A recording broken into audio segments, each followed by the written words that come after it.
the country as far as the state of affairs is concerned. Now, I just want to throw this to you before I hand it over to the other studio where my colleague is actually on standby. Let's start with this one. Did we need this particular pact? Let me start with you, Honorable Newton. Thank you. Good evening to the viewers.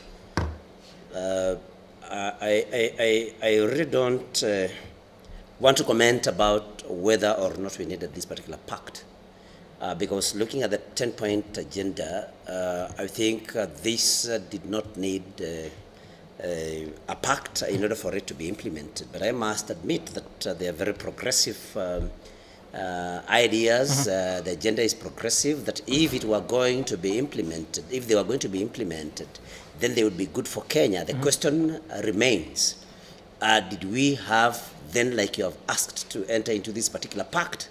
And I say that it's good politics for William Ruto, because he needs to survive, and you know, he only hangs on the coattails of Raila Amolo Odinga as we speak, and that is why he had to enter into this. And so I think it's not about the agenda, but the 10-point agenda. I think it's about the survival of President William Ruto. The survival of President William Ruto. You say, as we speak at this particular moment.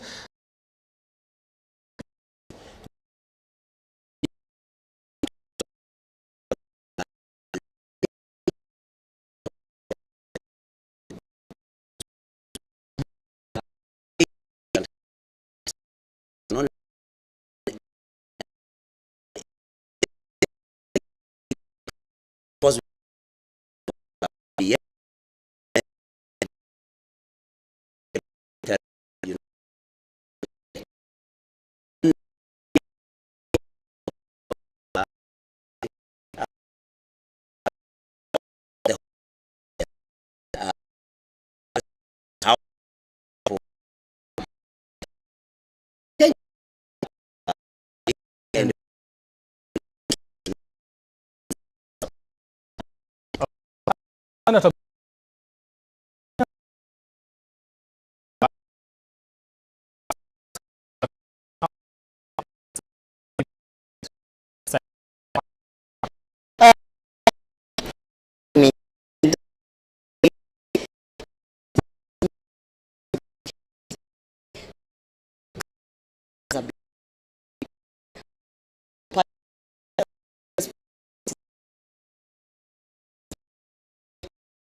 Is bigger than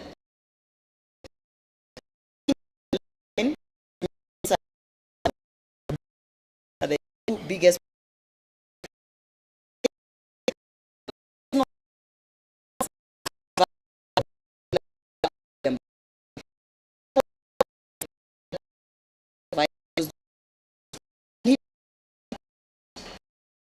form a pact that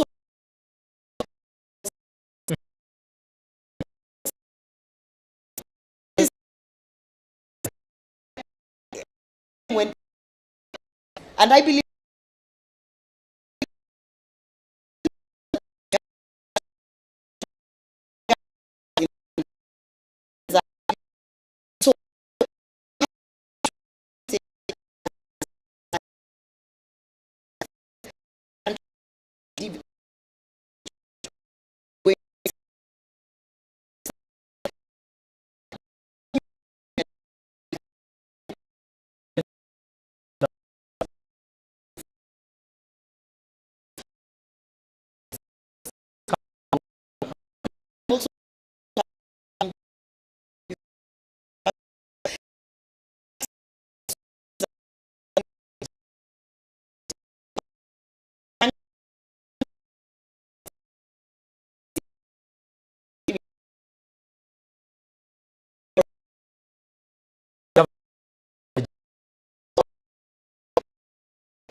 specific event, you are choosing.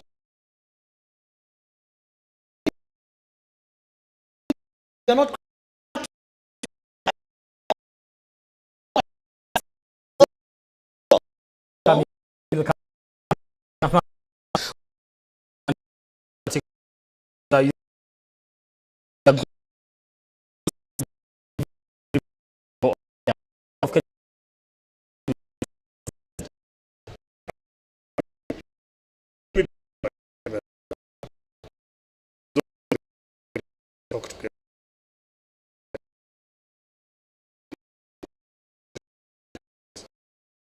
You know,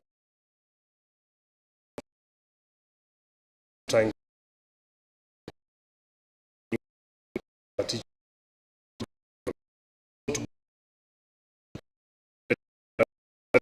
together.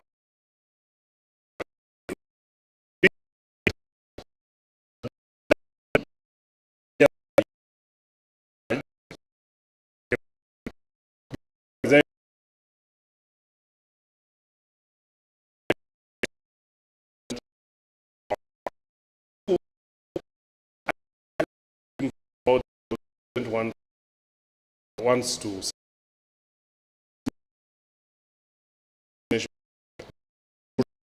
is health okay move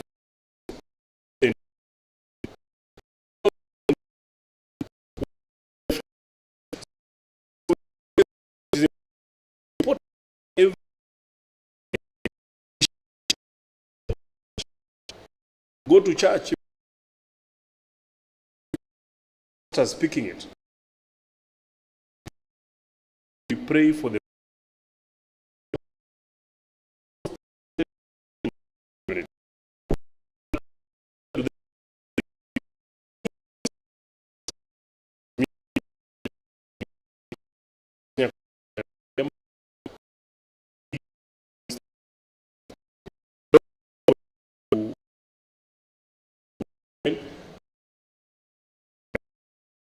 I think that for him come in.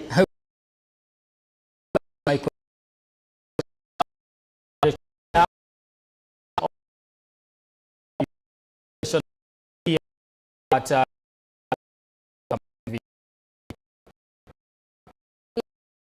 with this, you does handshake problem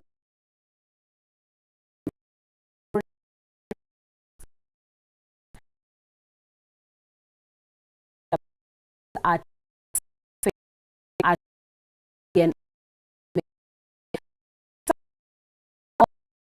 that during this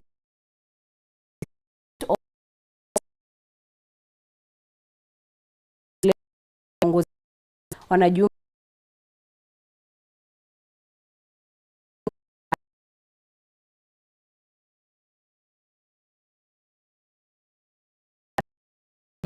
says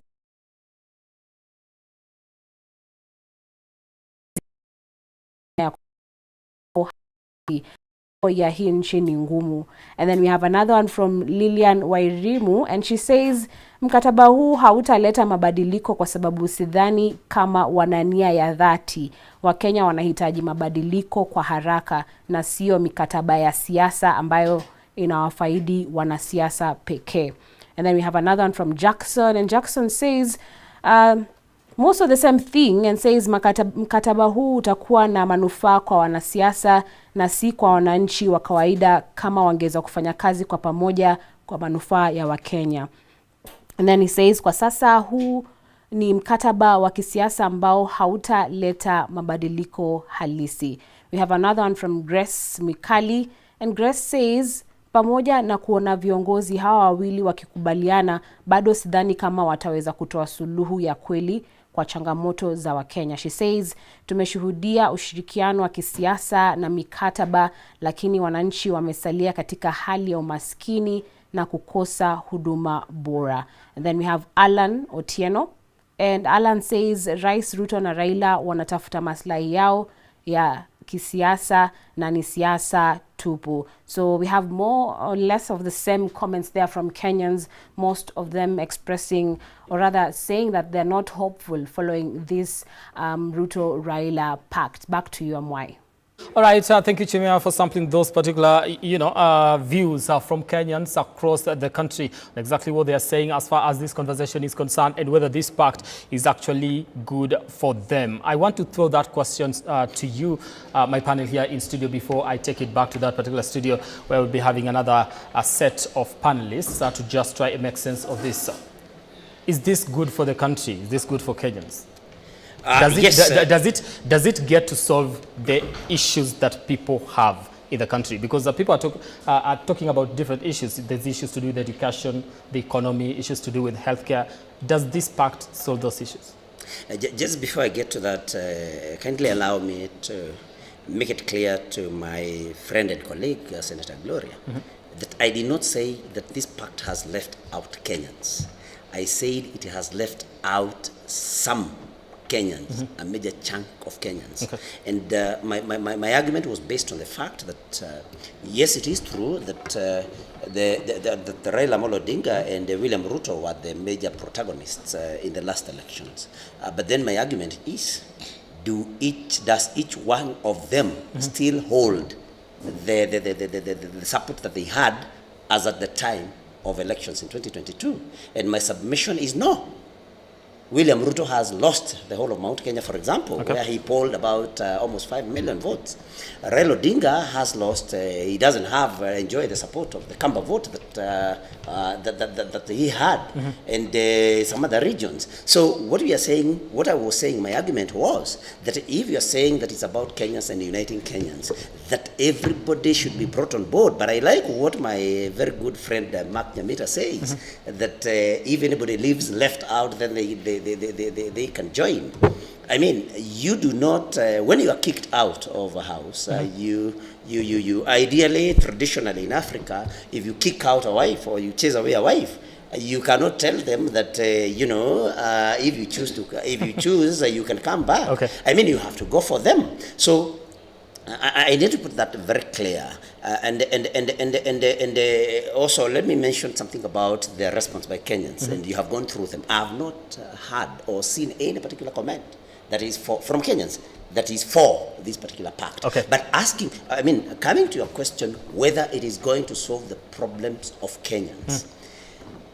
Well, if Kenyans' problems will be solved, they'll not come because this particular pact has been done. Remember, no government, many things, nothing comes on a silver platter. Do you believe it's going to solve them, though? Sorry? Do you believe that it is going to solve the problems? No. I don't believe it is going to solve the problems of Kenyans because, we must ask ourselves, what is driving this? If you say that, you want to improve the lives of Kenyans, what had prevented, before the pact, what had prevented William Ruto from solving those problems? He has the government, he had the government. Okay. And you're going to get into that. Before I go to Mumbi Chege on the other studio, let me, Senator Gloria, are some of the biggest issues affecting the country right now going to be solved because this particular pact was signed? Absolutely. Absolutely, because some of these issues require the legislative arm. Look, for instance, at the NADCO report that addresses the two-third gender rule. The two-third gender rule has repeatedly been dropped in both houses, in parliament, repeatedly, because to an extent that the political goodwill was either on one side or the other.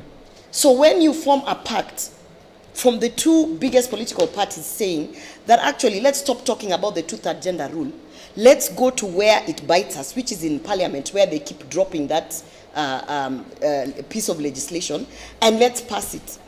Then we are both saying that the numbers from ODM and the numbers from UDA are going to work together to make sure that women feel completely represented in all spheres, not only elective politics, but in cabinet, in all these other spaces, appointive. And one thing that I want to, let me say, explain and express in such a layman's language so that people can understand.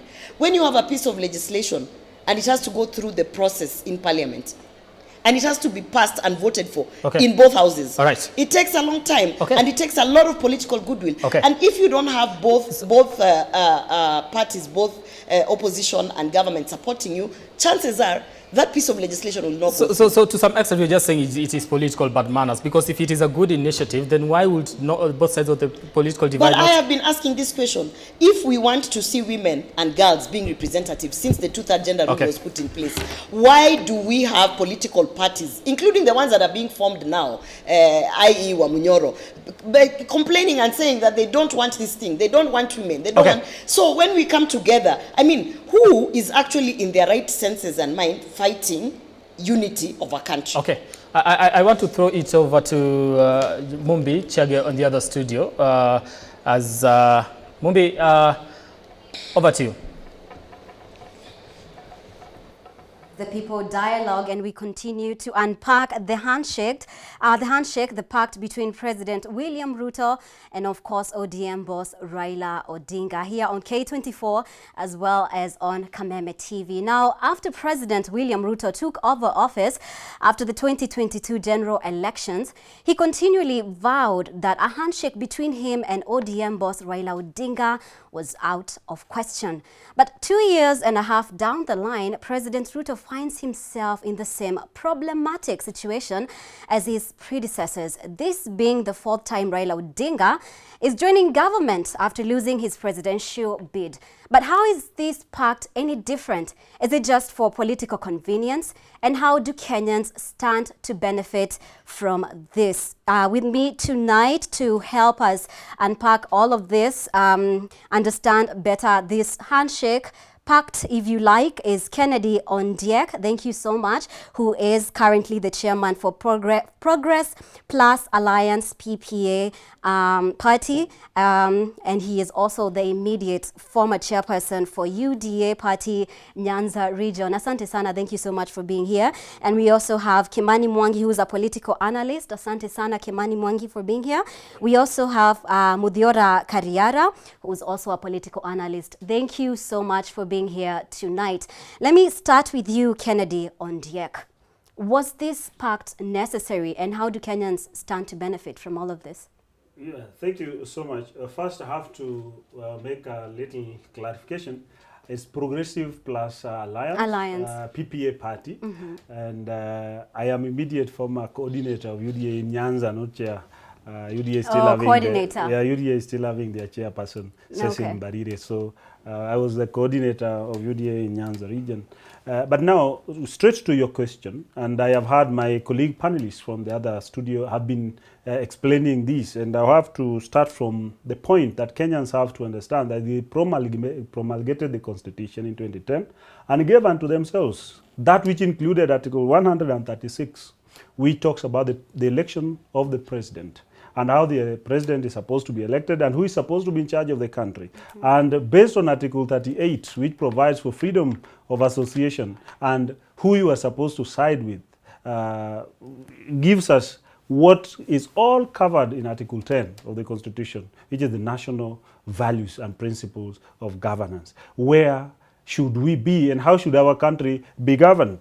If you look at the pact, personally, I said no to the pact, and I'm saying no because it's not necessary. It's a waste of time. In fact, it is something which is a failure ab initio. In law, we talk about ab initio from the word go, because it is based on lies, it is based on conmanship, it's based on deception, it's based on impossibilities. Why do I say those things? One, Kenyans went to the election and they entrusted the country with President William Ruto.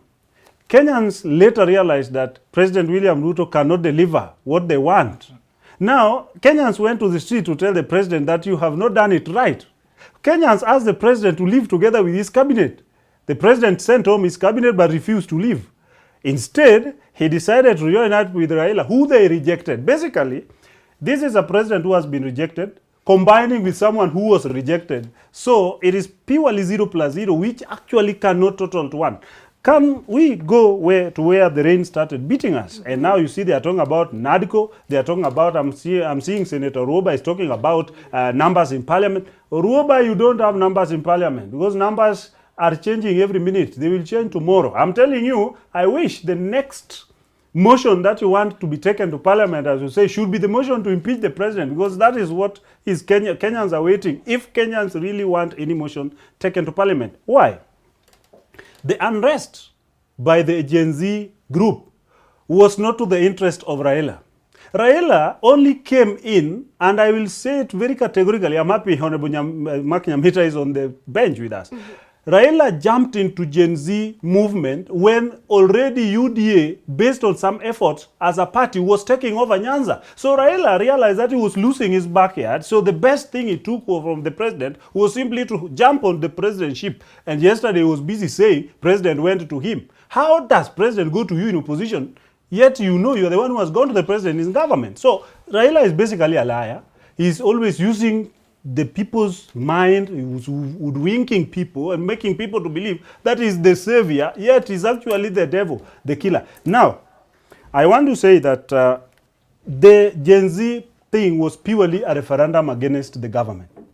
But instead of abiding by the referendum result, they decided to hang on a loose leaf. Raila is not a leaf to hang on.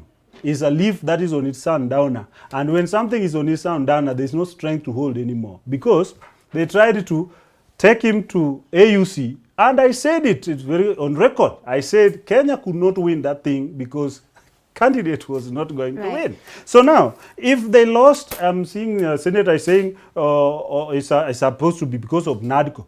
In fact, rejected at home, rejected away, how will it be useful? General. So what I'm simply saying in conclusion for my part, for this sake, this was not necessary. It is not even necessary. It won't be necessary because a reject plus a reject will never sail to any direction because this ship is sinking. And that's why we are bringing progressive plus alliance, because Kenyans don't want to be liberated now. Kenyans don't want to be democratized now. Kenyans need progress. All right, let's get to Kimani Mwangi. We'll get, of course, into how this MOU is supposed to help implement the NADCO report. But how is this pact any different from the pacts Raila Odinga has gotten into with the previous regimes? Okay. Firstly, I would also wish to thank you for inviting me into the show. Allow me to put it simply that the pact has got nothing to do with the good of the nation. It is purely politics. For politics and political expediency. The only way to look at it, look at the 10 points agenda. The 10 points agenda, 9 of them are either functions of the Senate, functions of the National Assembly, function of EACC, functions of the president himself. So you can't promise us that you are coming together to end opulence and wastage, and yet you want to implement an article that creates positions that will increase government wastage. So you can't add baggage and at the same time lie to us that the coming together is meant to reduce opulence and wastage. It is pure lie. What happened is that Raila Odinga is a demagogue who knows how to exploit frustrations of his supporter to earn himself a piece of the cake. He understands very well when the president is cornered. He came to join Moi in 1999 when Moi was cornered. You remember the repeal of Section 2A. Moi was cornered, Raila Odinga came, strengthened his numbers.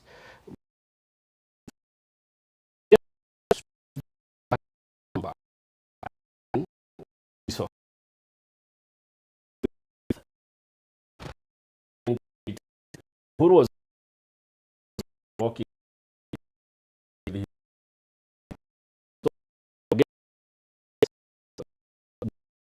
cake of doing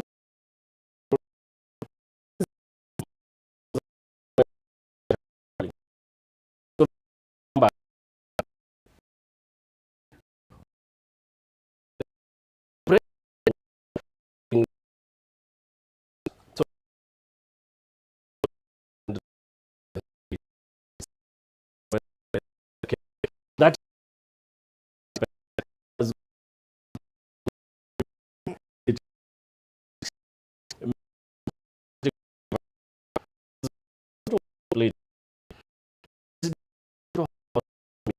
he had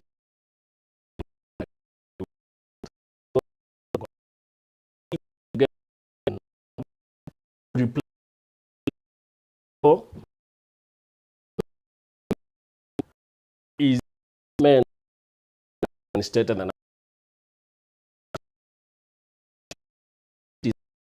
you and unity. President all the you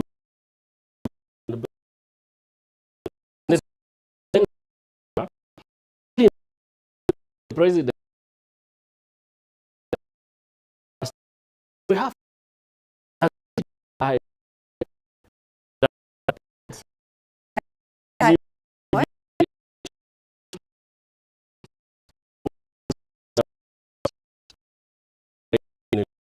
or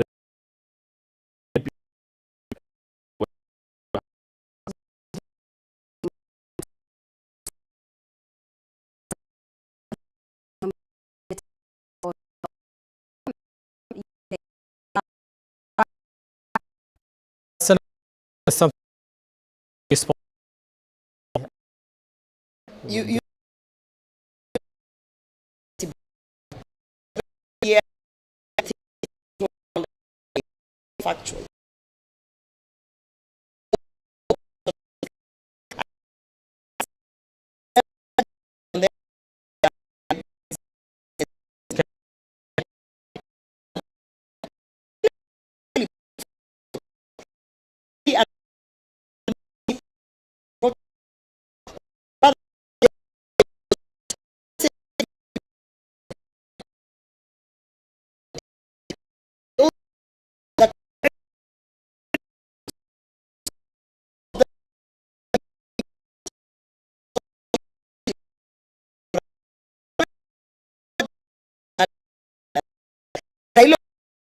The bill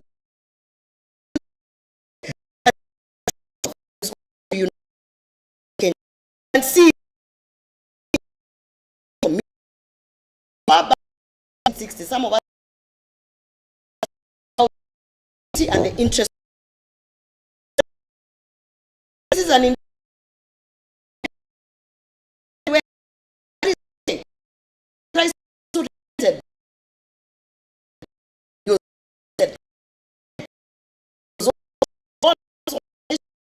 the truth today we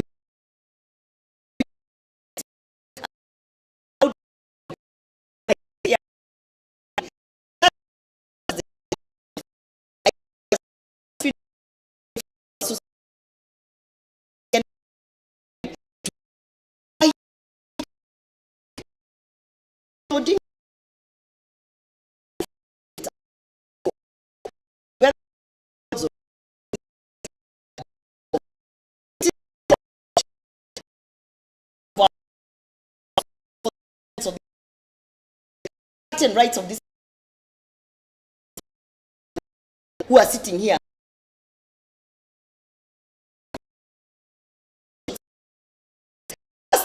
Imagine, feel very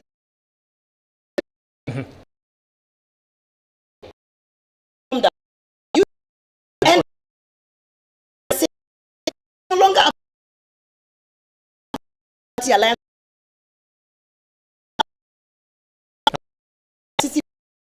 in the because you need to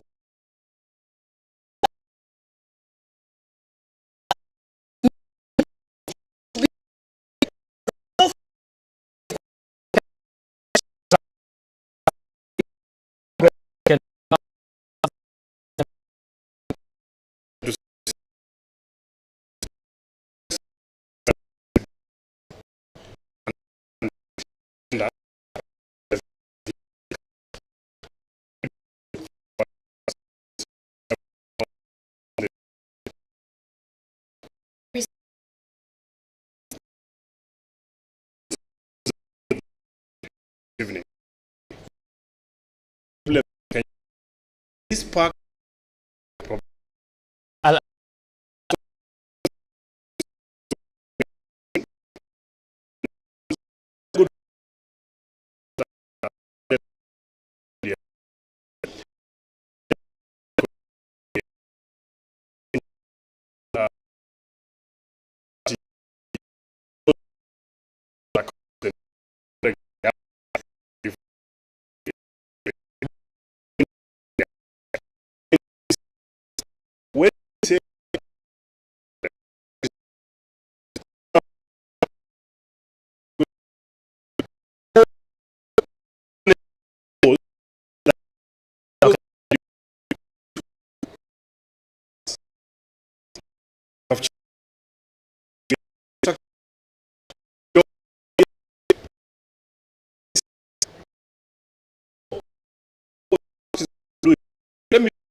the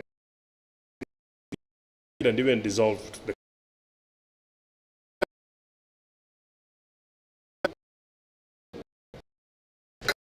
me no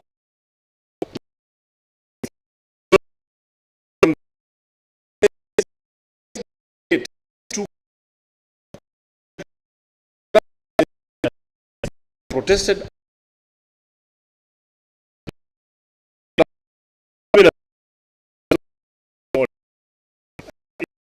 the individual the weighty issues. All right. What are the issues of Kenyans?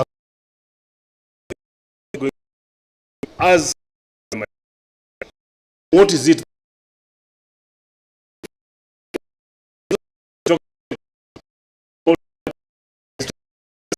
Right.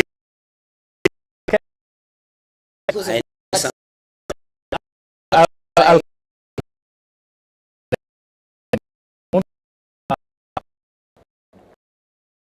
Ondiek,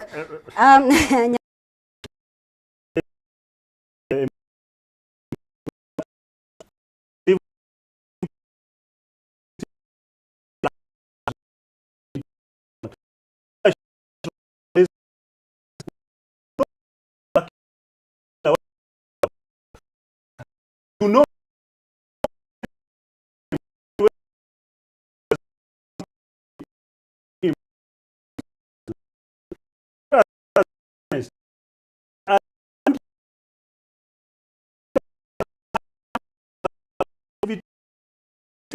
this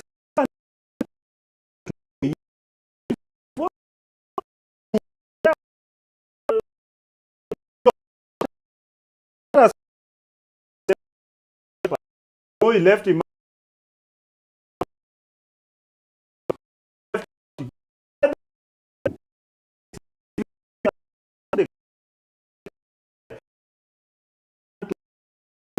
It is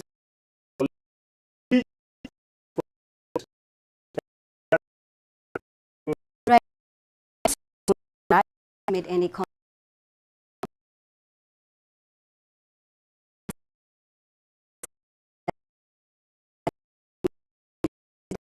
The Constitution. We have a constitution.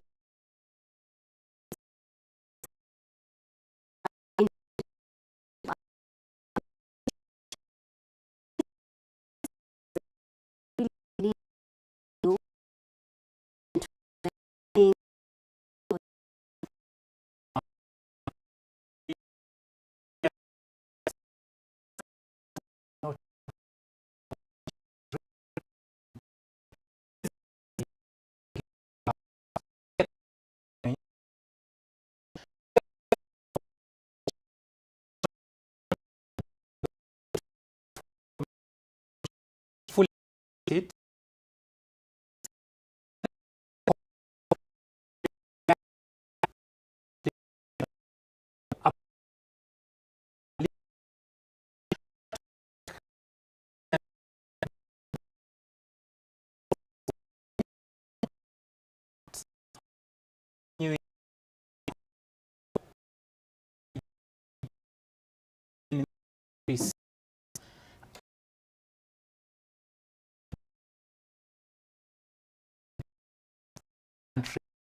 Every time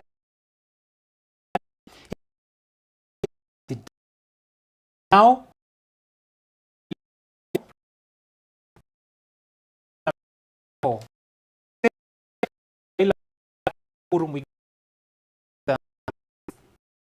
then mongrel of a government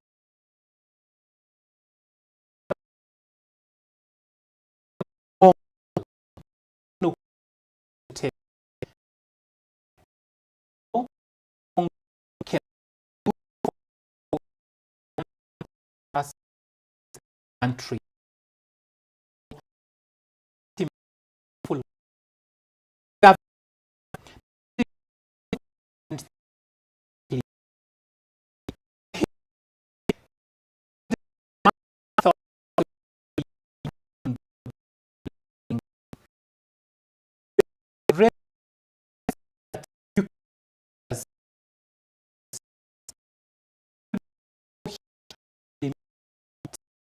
what has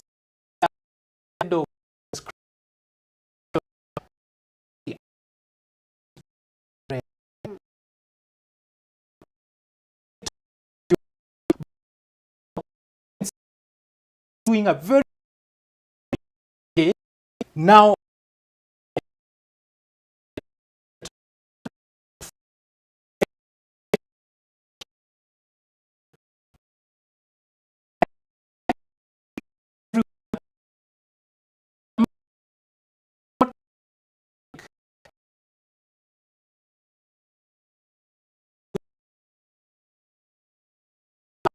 is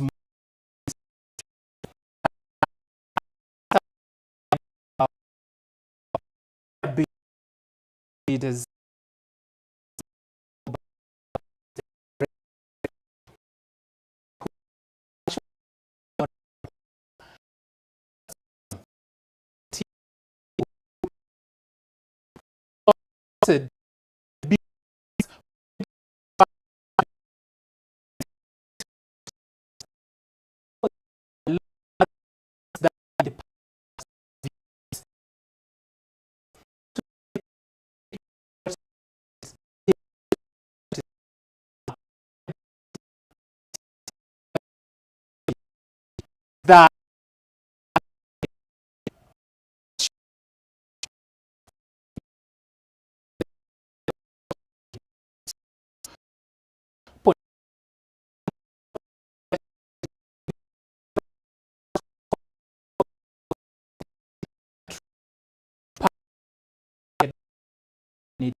said that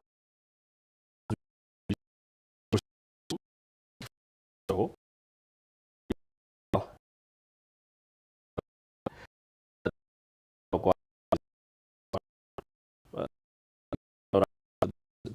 this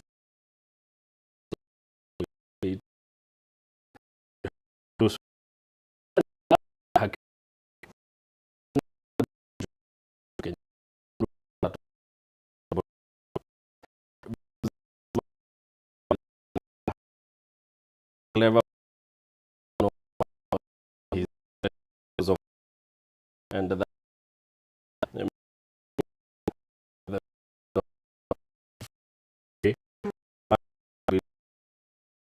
God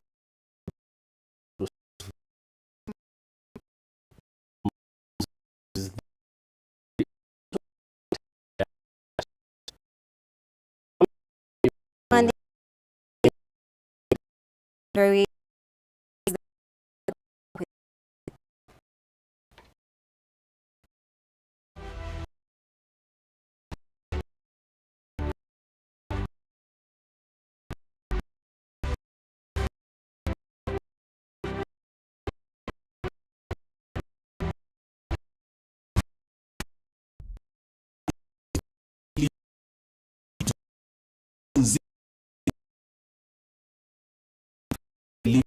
exception